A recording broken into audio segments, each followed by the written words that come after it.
Eu sinto muita alegria, um prazer poder encontrar com você aqui no nosso Café e Fé. Este é um produto de relacionamento. Nós estamos aqui para proclamar o Evangelho, para falar da boa notícia de Deus, do Deus que se importa com gente, que se fez gente para nos salvar dessa maneira equivocada que nós temos vivido neste mundo. Nós temos visto como a situação do mundo cada dia mais complexa. As pessoas frias, indiferentes, vivendo dentro de uma ilha de relacionamento. E nós aqui estamos provocando, estamos aqui para fazer uma espécie de revolução contracultural com o Evangelho de Jesus Cristo, que tem uma mensagem de esperança para um mundo de caos. Aí os links das nossas redes sociais, eles estão na sua tela, para que você possa identificar, conhecer e também participar do nosso material. E eu quero convidá-lo a ser um parceiro nosso, a fazer parte do nosso grupo de oração. Nós temos algumas pessoas que me encontram e dizem: olha, eu tenho orado pelo programa Café e Fé. Ele tem sido uma bênção para a minha família, para a minha casa. Eu às vezes encontro alguns que dizem assim: eu não saio de casa na manhã do sábado, na manhã do domingo, sem ouvir, sem participar do Café e Fé. Eu falei sábado e domingo porque domingo é numa região, aqui para Londrina e região, e sábado é para Cascavel e região de lá. De qualquer maneira, eu queria convidar você também para compartilhar o material com outras pessoas. Muitos têm feito isto e têm ajudado algumas pessoas. E também eu gostaria de provocá-lo no sentido de, se você puder, for para a glória de Deus, nos ajudar na manutenção do programa. Ele tem custos e a sua contribuição é muito bem-vinda. Aí vai aparecer a maneira como você pode contribuir. Nós vamos para um pequeno devocional e já já a gente volta.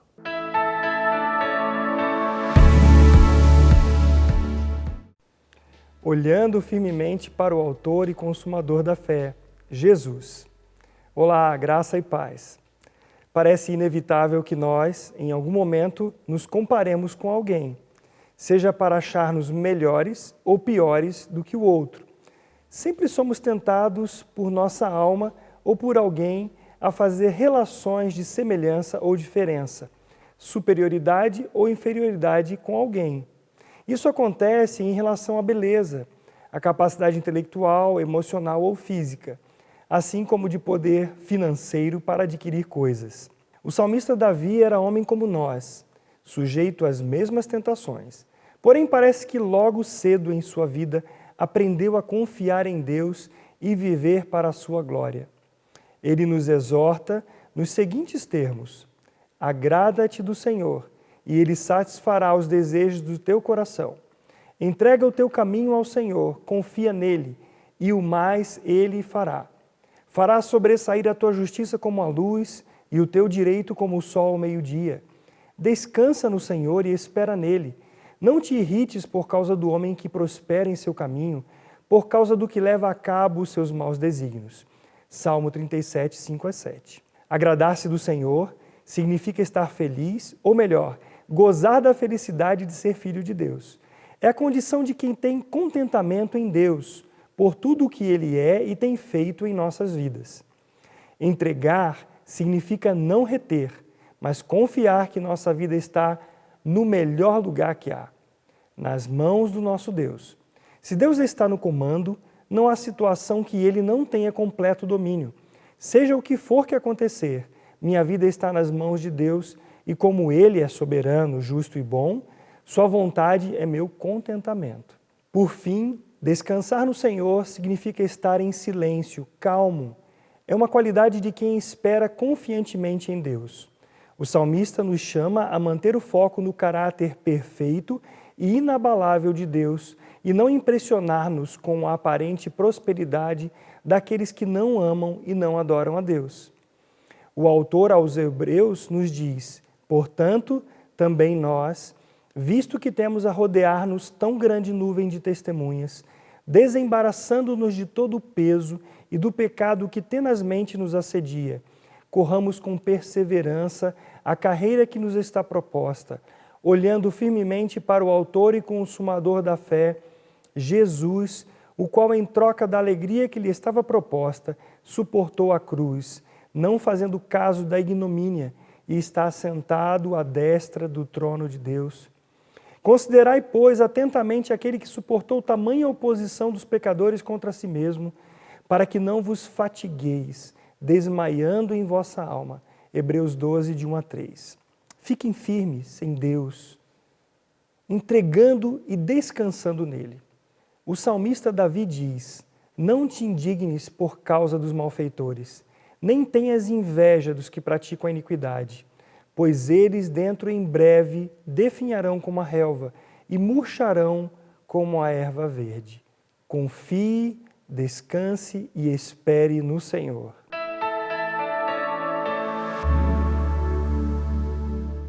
Ótica Higienópolis. Há 35 anos no mercado óptico de Londrina, sempre com novidades em produtos e tecnologia. Nossa equipe está preparada para dar uma verdadeira consultoria, facilitando a escolha de seus óculos para correção ou proteção solar. Ajuste de óculos personalizados, respeitando o conforto e anatomia do seu rosto. Ótica Higienópolis. Avenida Higienópolis, 346, em Londrina.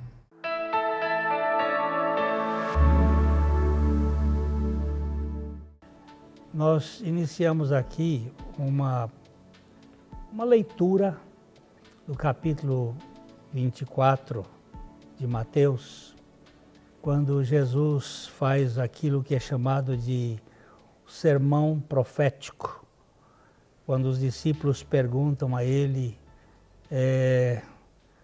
quando é que isso vai acontecer, isto é, a destruição do templo, quais são os sinais da sua vinda e do final dos tempos. E Jesus, então, ele faz essa resposta em 3 etapas. E nós começamos no programa passado falando da primeira etapa, que seria o princípio das dores, quando a mulher de parto começa em aqueles momentos de contrações, e nós fomos vendo algumas das contrações do parto, Jesus mostrando que ia haver vários movimentos até chegar àquilo que se chama de grande tribulação. Mas na vez passada eu não falei sobre a pregação do Evangelho, porque ele disse que no final das contas o Evangelho do Reino seria pregado em todas as nações. E mais do que nunca, nós temos visto a pregação do Evangelho. Outro dia eu estava num aplicativo de rádios e eu resolvi, são várias estrelinhas dentro daquele aplicativo pelo mundo todo.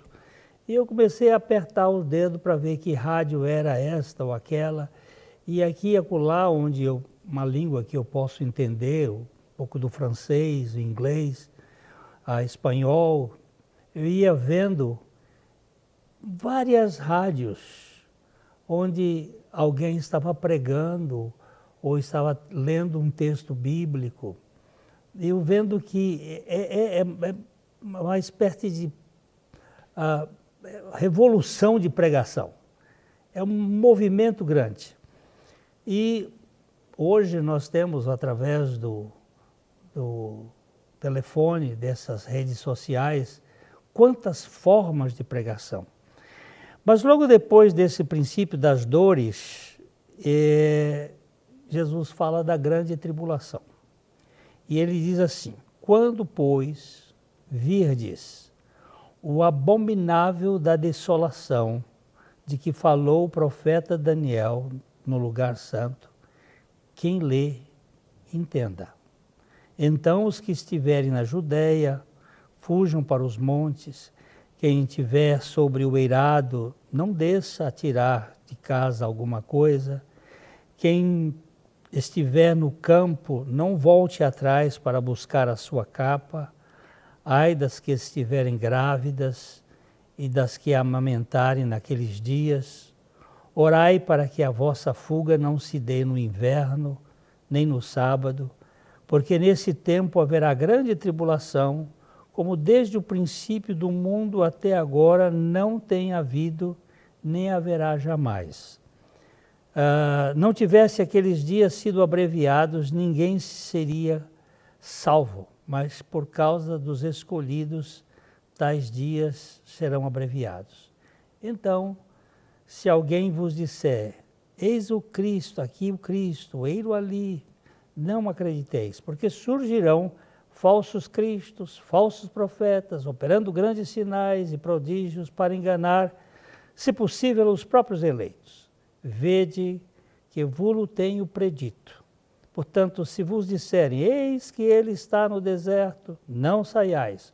Ou ei-lo no interior da casa, não acrediteis. Porque assim como o relâmpago sai do oriente e se mostra até ao ocidente, assim há de ser a vinda do Filho do Homem. Onde estiver o cadáver, aí se ajuntarão os abutres.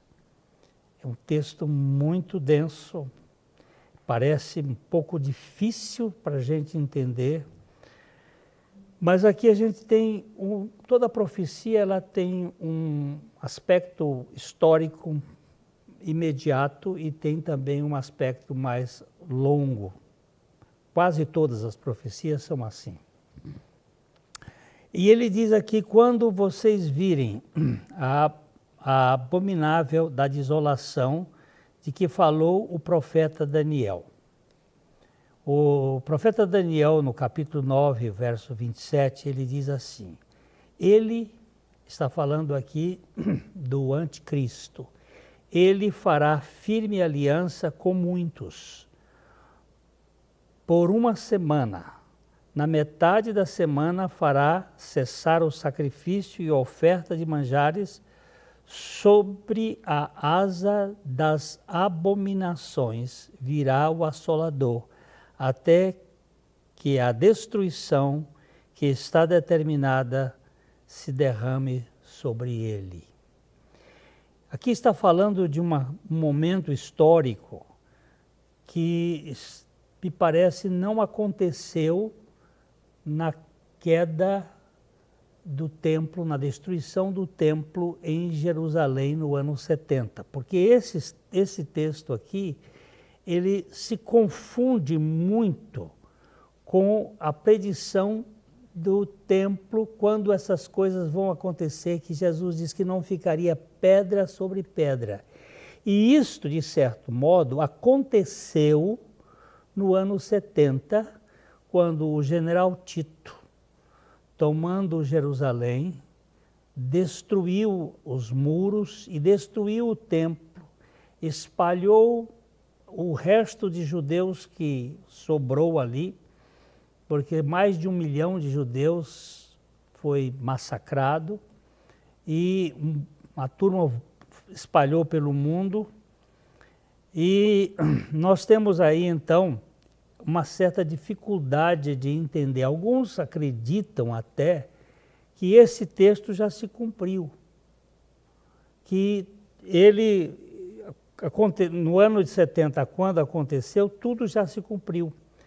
E eu creio que não se cumpriu plenamente, porque ele diz que ei-lo a vinda do Filho, porque assim como o relâmpago sai do Oriente e se mostra ao Ocidente, assim será a vinda do Filho do Homem. O Filho do Homem não voltou. Então, para estes que acreditam que esse texto se refere ao momento da tomada de Jerusalém e da destruição do templo, a vinda do Filho do Homem não aconteceu ainda. E eu creio que haverá esse outro momento do cumprimento da profecia. Mas eu vou dar uma paradinha aqui e nós vamos fazer algumas considerações ligadas ao que eu entendo como esta palavra significa. Espera só um instante.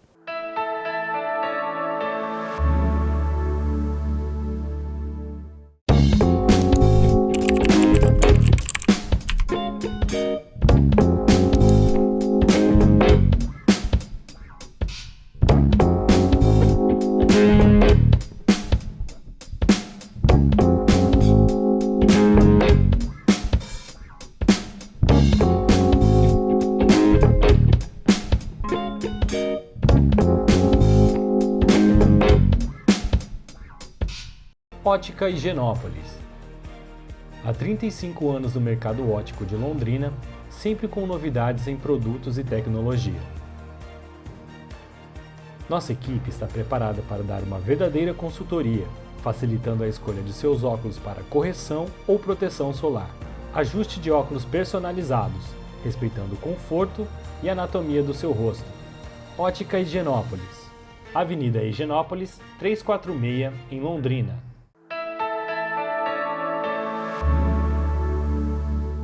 Então, o Senhor chama a atenção para um tempo de grande tribulação. Aqui no versículo 21, ele diz, porque nesse tempo haverá grande tribulação, como desde o princípio do mundo até agora não tem havido, nem haverá jamais. Eu creio que a tribulação lá do ano 70 foi realmente grande. Mas houve antes, no próprio povo judeu, no tempo de Senaqueribe, lá nas 10 tribos, tribulação tão grande quanto esta do tempo de Tito. Também os judeus passou por outras tribulações lá no tempo de Adriano e mais recentemente com Hitler. Grandes tribulações, mas esta aqui ele diz que nunca,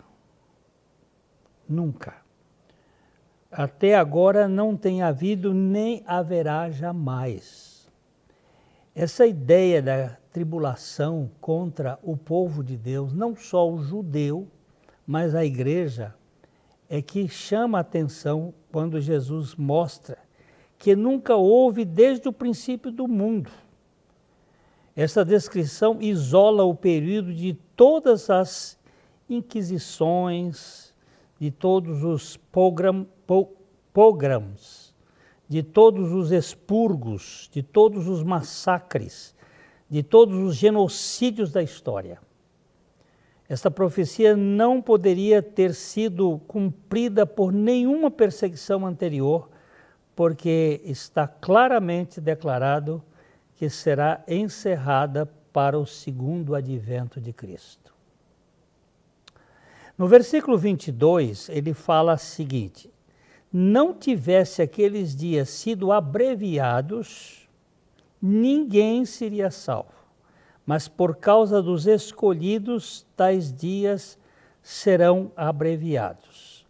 A tribulação será tão intensa que, a menos que esses dias fossem abreviados, ninguém sobreviveria.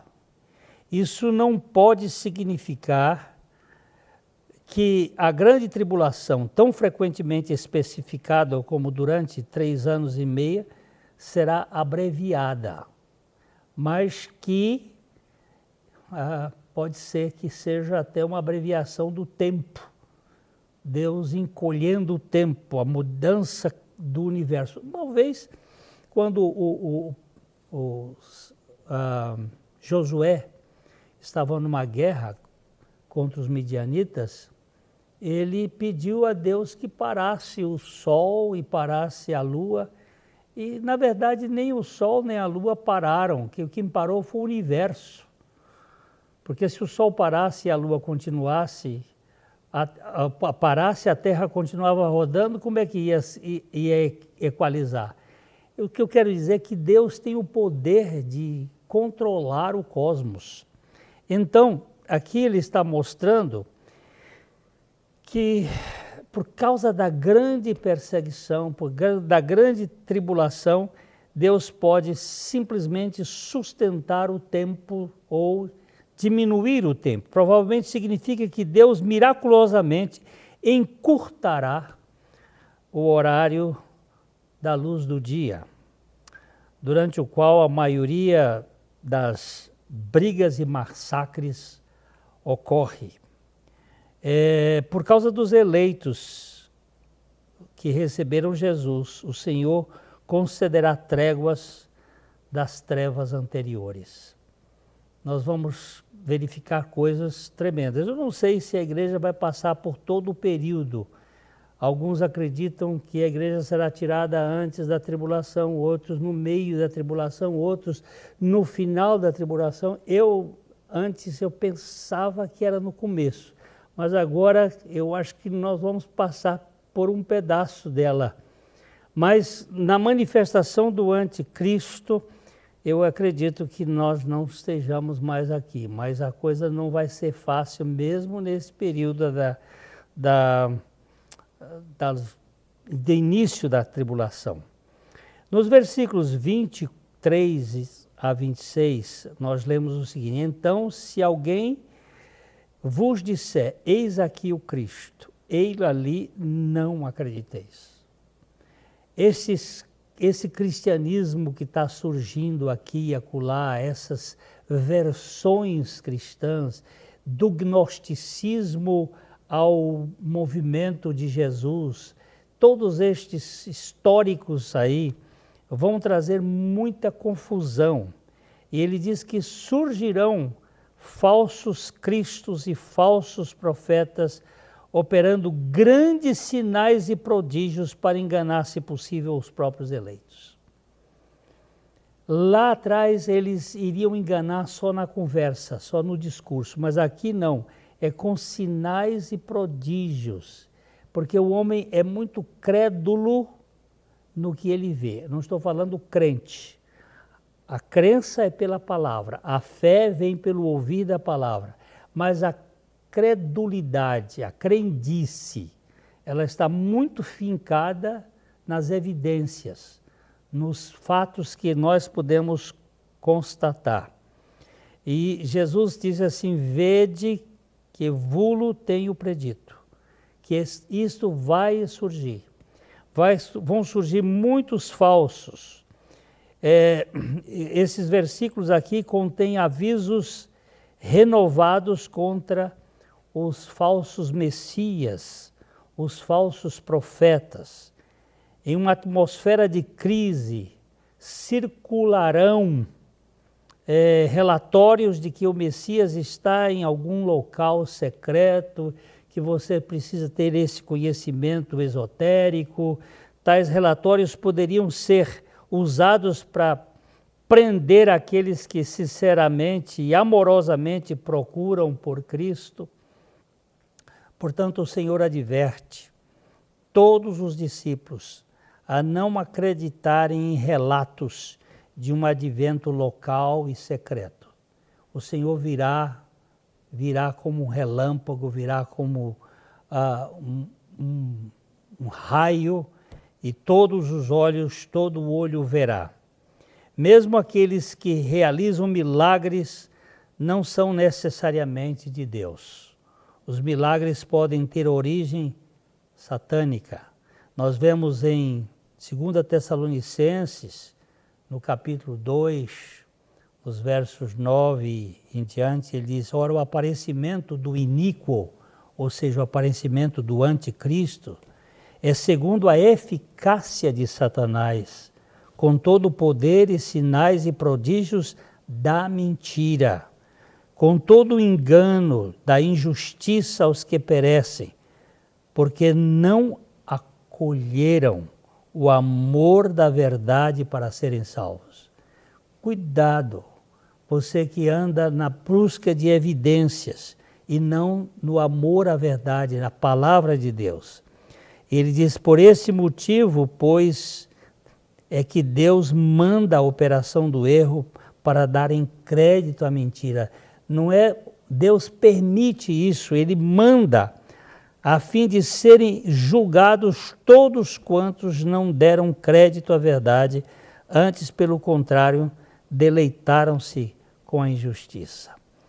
Você que anda procurando aí essas coisas esotéricas, essas coisas místicas, essas coisas que dão evidência e não olha para a palavra, você está em perigo, porque Deus tem uma palavra que Ele deixou e que continua firme. O advento de Cristo será inconfundível.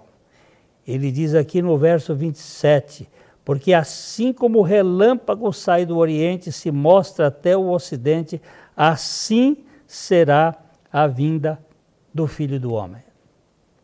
Nós precisamos entender que a vida cristã, ela está ligada a Cristo, não a um sistema. Eu queria que você tomasse a sério isto aqui. Se você não é uma nova criatura em Cristo Jesus, você está em perigo. E para ser uma nova criatura, você precisa crer que a morte de Jesus foi a sua e que a ressurreição de Jesus é também a sua nova vida. E eu vou orar para que Deus conceda a cada um de nós a revelação da pessoa de Jesus Cristo. Pai, eu sei que nós não sabemos explicar o que acontecerá nessa grande tribulação. Mas eu sei que no meio dessa tribulação, Tu tens escolhido um povo para ser o seu povo. E Tu nos mantenhas firmes, olhando firmemente para Jesus, o autor e o consumador da nossa fé.